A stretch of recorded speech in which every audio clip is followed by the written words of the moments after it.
Hey guys, Colby here. Welcome back to another Racial Legends video. So the the one and only dungeon, the Iron Twins, I did a showcase the other day. It didn't get so many views that I expected, but it is a team with all epic champions that I wanted to show you guys again. I've even lowered the requirements of gear on everybody just to see if the team can work, and it works. I never failed, so it had 100% win rate, but it was close in one of the fights. So we'll go and have a look at it. It's even a different affinity today. I'll show you guys the team and I'll give you alternatives for each champion.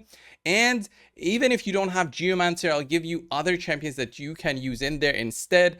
But remember, this will not be as fast as with using Geomancer. Geomancer provides a very unique way of just doing more damage to the boss. If you don't have him, then you'll need to bring in a lot of poisonous. I would say that's your next best alternative in terms of champions that you can use. So this is the team right here. We got Claude, we got Scathix. So two Void Epics.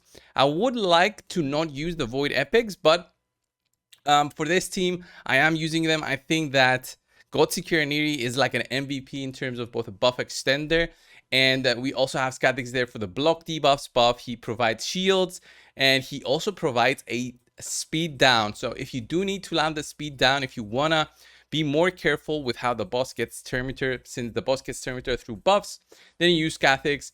Then we also have, of course, Vogoth for more damage mitigation and healing, because he is on Bulwark Mastery. And of course, we got Claude, who Claude is in there for a shield and an increased accuracy buff. So the 600 accuracy that you need for stage 15, this is mitigated by having 400 accuracy on my champions that need accuracy, and then increased accuracy buff, which is also extended in duration, which basically makes us to overlap our increased accuracy to have it at all times, because of Godseeker and Neri, makes it so that the team does not have to be built so heavily in accuracy. All right, the 600 mark is very difficult to get, and it's much easier to go for other stats, like I've done on my Geomancer right here, which I've given him much less accuracy now, but more tanky stats such as HP%.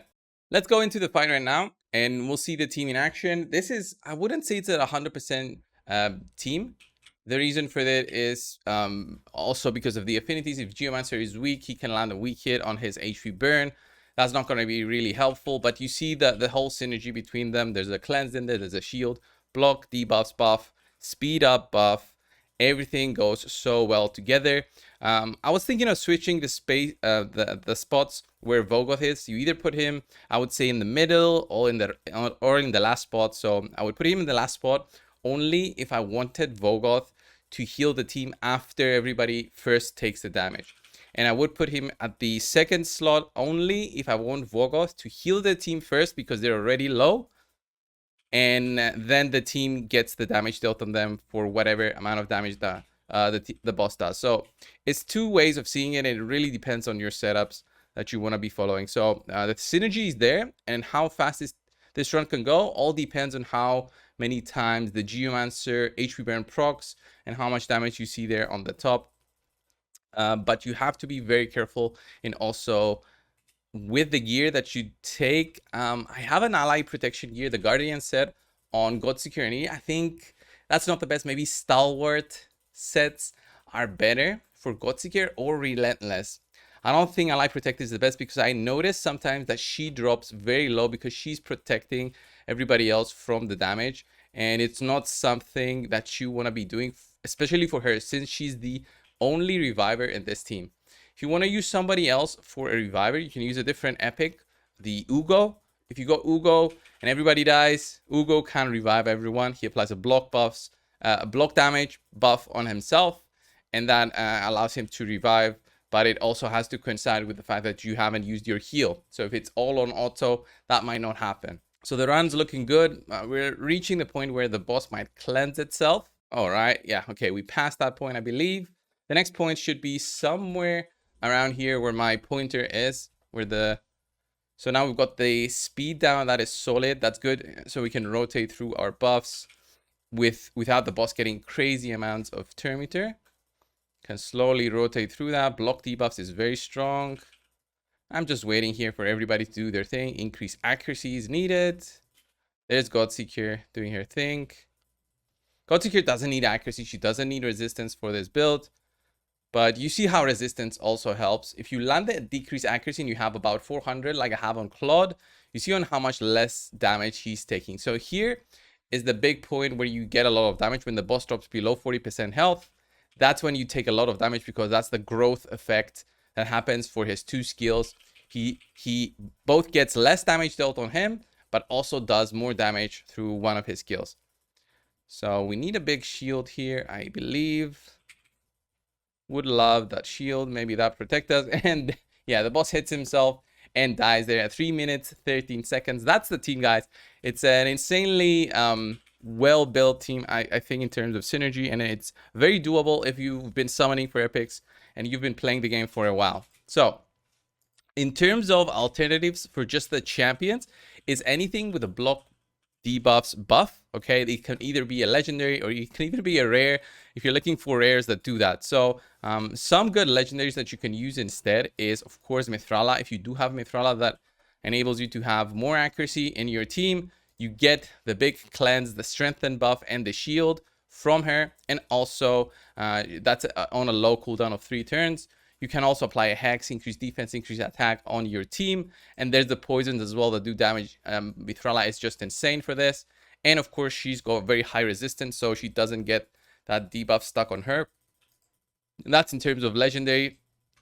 There's other legendaries that apply block debuff buff as well.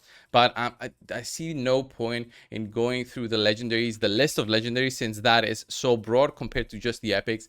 Duchess Lilitu can also be a very strong champion for this because of all the buffs that she applies, but I think you do need to have Geomancer in your team so that you can still be doing damage. I think that's the only epic that is needed to get faster times rather than just running, let's say, a Paragon with a poison set like I've showcased before.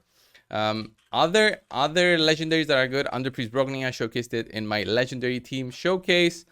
And terms of other buffs that are good, I would say Valkyrie with her huge shield and the counter attack buff can be very helpful in you getting more attacks in, and of course more attacks through War Master and Giant Slayer. Tuhanarag is a fantastic one for cleansing, so if you don't want to have a dedicated cleanser with a cooldown, you could use Tuhanarag instead, or a Doom Priest. Doom Priest works the same, but is not as strong as all the others that I've mentioned. Finally, in terms of replacements for Geomancer, which I think was going to be the one that I would use the most, I think Toragi is a very strong replacement if you don't have anything else, and I'll try to do a showcase with him. I might even do it now for this one, but let's see if I can build Toragi. I'll show you guys the gear on everybody quickly, and then I'll see if I can build another team with him. So here's my Geomancer that I showcased first. 63,000 health, 2.4k defense, 252 speed. The speed is not so much required to be so high, but it's still good to have. 400 accuracy, which is boosted by 50% from the buff. Booked out, of course, and the War Master Mastery with the Master Hexer, which I say is a requirement. A requirement if you ever want to use a Geomancer, right? For anything, any kind of dungeon. And then we have Godseeker Neri, of course, which I showcased. She's got timely intervention to help with the revives. She's more of a defensive build, and she's running an ally protection set, so the Guardian plus Immortal, and all those refresh accessories, which you don't need, but if you can run her a little bit faster, I would say don't use Guardian on her if you don't have the refresh, and use something else. So like a Relentless, so you rotate through your skills much quicker, and she's still tankier with that kind of build. Then we have, where is Claude? Claude is an amazing champion support for this one. You saw how tanky he was with that 400 resistance, 84,000 health, 3,000 defense, 253 speed. He was the fastest of the whole team. And with the Relentless set, he's getting multiple turns in order to refresh through his skills with the shield, increase speed, increase accuracy. And of course, even has the Unshakable buff there for extra resistance. So that's how I managed to get all that resistance, plus all that speed, plus all that health with him. I didn't showcase Scathix for this one. Yeah, there's Scathix. Again, Relentless set with Perception. The reason for that is for the speed down that he applies. 400 accuracy, which is boosted to 600. 245, 65,000 health. 2.9k defense. Very solid. Very solid build. And I went for Eagle Eye for this one so that he can get to that accuracy point without really having to sacrifice other sets like the other pieces like the chess piece, where you would usually go accuracy instead of HP percent to get to that 400 mark. But now it's easier because of the masteries and of course through the Great Hole as well. And finally, it's Vogoth. Vogoth can be built with many different ways. Guardian and Immortal is a solid one. 220 speed, 87,000 health, 2.7k defense, and Bulwark there for the extra mitigation. Although some people say that Bulwark doesn't work with his healing, I also have the extra health, and extra heals that he can apply through his Lay on Hands skill. I find that very useful for him. So what I'll do next is I'll try to build Toragi, which I think will be a good alternative to Geomancer.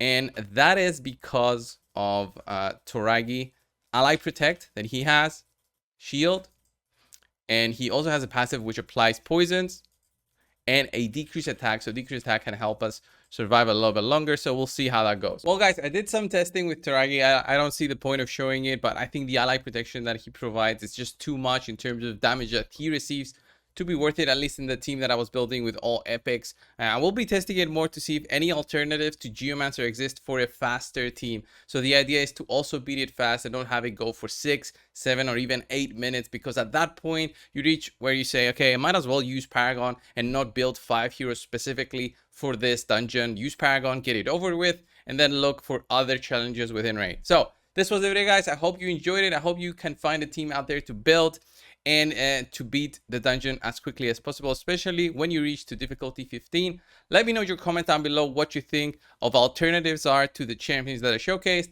and I'll see you guys in the next one. See ya.